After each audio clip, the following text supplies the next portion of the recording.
अविका को नमक अजवाइन को दिया। अविका अनमने मन से स्कूल गई। स्कूल में पेट पकड़कर बैठी रही। जब चौथा पीरियड आया तो वह बाथरूम गई। वहां उसने देखना कि उसके सारे कपड़े खून में लथपथ हो चुके थे। वह घबरा गई। जब वापस क्लास में आई तो उसकी क्लास टीचर ने कहा, अविका लगता है तुम्हारे पीरियड स्टार्ट हो गए हैं। क्या तुम्हारी माँ ने तुम्हें इसके बारे में कुछ नहीं बताया? अविका रोने लगी, नहीं मैं माँ ने इसके बारे में कुछ भी नहीं बताया। क्लास टीचर ने उसे रेखा जो कि अविका की दोस्त थी उसके साथ गृह विज्ञान की टीचर के पास भेजा। रेखा अविका को लेकर गृह विज्ञान की टीचर के पास चली गई। टीचर ने उसे एक लंबा सा कपड़ा दिया और रेखा को कहा कि तुम अविका को इसका इस्तेमाल करना बता दो। अविका के घर में स्कूल से फोन से कराया गया, मगर उसके माँ बाप दोनों ही काम पर जाते थे तो किसी ने भी फोन नहीं उठाया। मोबाइल किसी के पास भी ना था। जब छुट्टी हुई तो तब तक उसके सारे कपड़े गंदे हो चुके थे। जो भी उसको देखता सब उसका मजाक उड़ाते।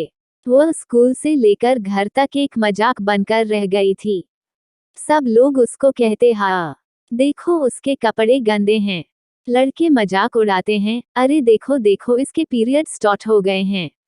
अविका जब घर आई तो घर पर कोई ना था। वो खूब दुखी हुई। शाम को जब माँ घर आई तो उसने माँ से सारी बात बताई। माँ ने अविका को मारा डांटा कि ऐसा तूने क्या किया कि तेरे इतनी जल्दी मासिक धर्म शुरू हो गया। अविका की माँ पढ़ी लिखी होने के बावजूद भी अविका को गलत समझने लगी। उसने अविका से न जाने कितने अनगिनत सवाल पूछे। किसी ने तुझे छुआ? किसी ने तेरे साथ कोई गलत काम तो नहीं किया? किसी ने तेरे व्यक्तिगत अंगों को हाथ तो नहीं लगाया? ना जाने क्या क्या। अविका रोती जा रही थी और माँ से बोले जा रही थी, माँ मुझे नहीं पता मेरे साथ क्या हो रहा है, मगर तुम ऐसे सवाल क्यों कर रही हो? मैं तो कहीं जाती भी नहीं।